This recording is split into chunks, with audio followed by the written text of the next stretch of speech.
Hi, I'm Lam, and in this video I'm going to do a demonstration of the test automation framework which I have developed to test my current company's mobile mini application known as RazorGo Mini App. Now over here is the screenshot of Razor's e-wallet application known as RazorPay, and RazorGo Mini App is sitting right over here. And over here is the screenshot of RazorGo account section in the mini app.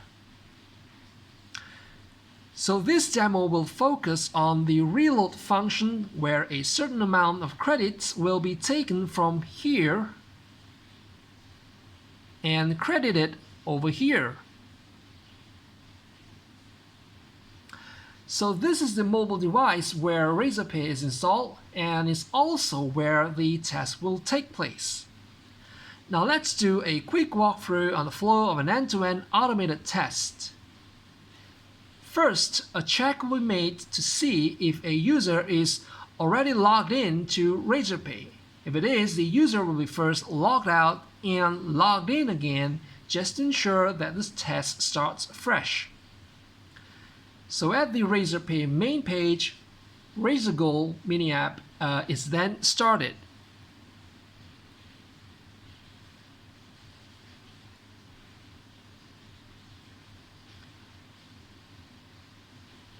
So once in the mini app, user will be logged in to their respective RazorGo account if it's not logged in already. And after logging in, the reload function will be selected.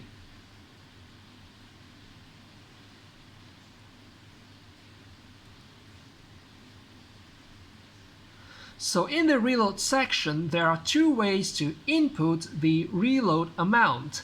A user can manually key in the desired amount here, or select a predetermined amount from the list here.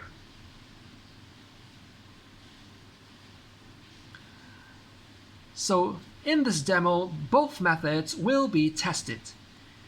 And once the reload amount is selected, the payment process will then continue all the way to the end. And when the testing is done, the test result will be generated. So a brief explanation on the architecture of the whole framework. All test cases are written in Java and exported as runnable jar files. And before running the test, there are some initial configurations that needs to be made. And this is the file. This is the file where the configurations are set. So I'm just going to run it. The test will be executed according to these configurations.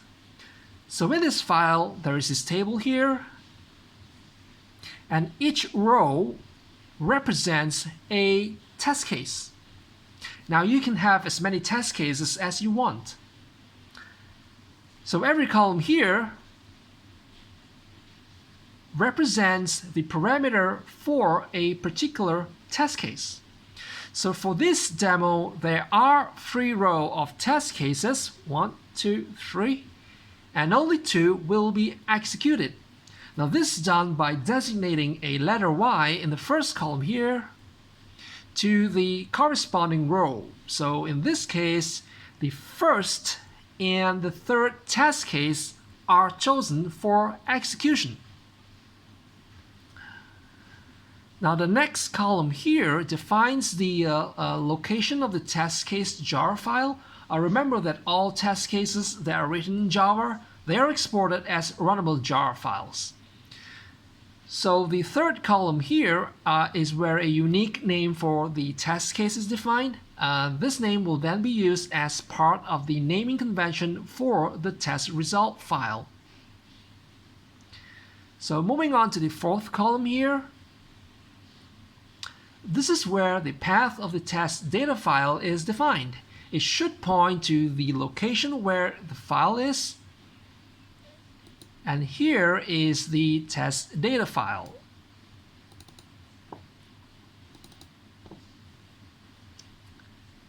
and this is how it looks like. Now in this automation, all different test cases will point to this one single test data file. But the question is, how will each test case know which dataset to be used? Well, during the development of the test case, it is required to define which tab in the test datasheet to refer to for the proper dataset. So for my case, the reload tab here is already mapped to the reload test case, and the same process will be repeated for other test cases as well. Alright, back to the test configuration file.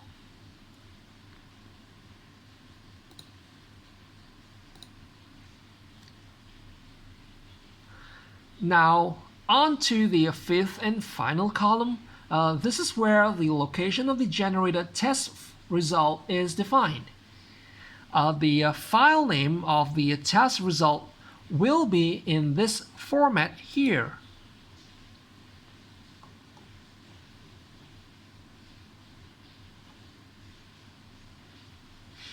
Test case name, date of testing, and time of testing.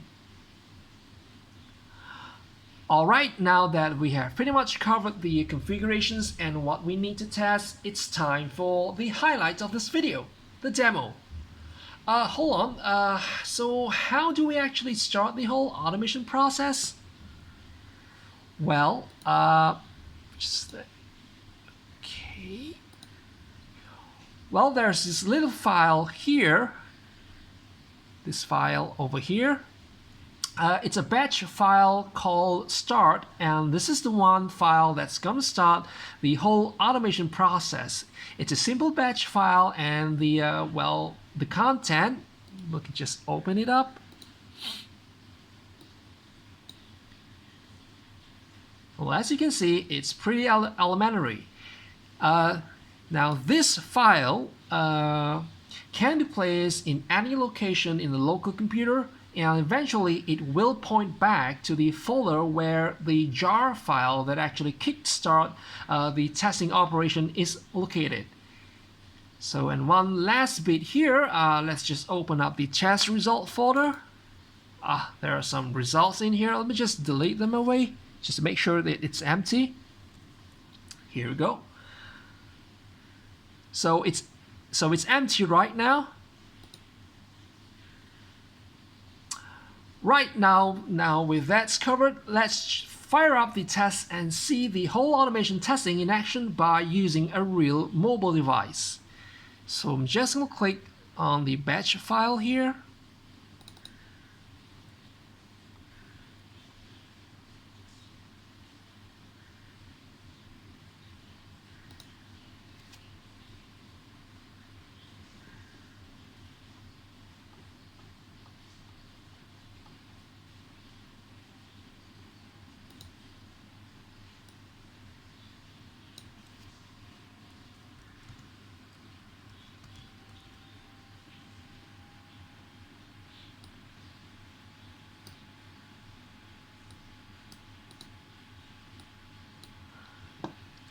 Now this command prompt terminal screen that just pops up here will display the progress of the test.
Right, so as indicated here, test case reload completed. That's the end of the execution of the first test case. The second test case is skipped because remember, it was not assigned to be executed in our test configuration earlier. So that's why a test case purchase not selected for execution. And now the third test case is being executed.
Right, the test is done as being suggested here. Test completed. Press any key to continue. And let's go to the folder where the test result is saved, which is right over here, tr. Right, notice that the generated test result file name follows the format that we defined earlier. You have the test case name, which is a reload or login here, and followed by date and time of testing. So let's just open up this file here. Okay, just do a little zoom in. Right, and the results are in. As it can be seen, the parameters used to determine the success or failure of this test is being displayed here. Now, of course, the parameters can be customized to suit the requirement of the test, as these parameters are part of the code that makes the test case. So let's verify the result. Now, the first two columns here, and here, these two columns here, they track the balance of Razorpay and Razorgo before reload.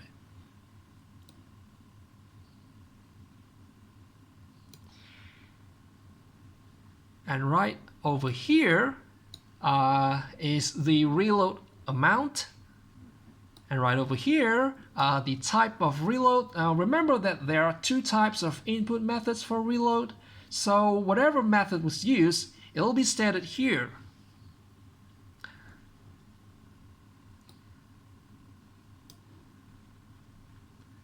Now these two columns here are the balances that are expected for both Razorpay and Razorgo after reload. And these two columns here, they're the actual balances after reload.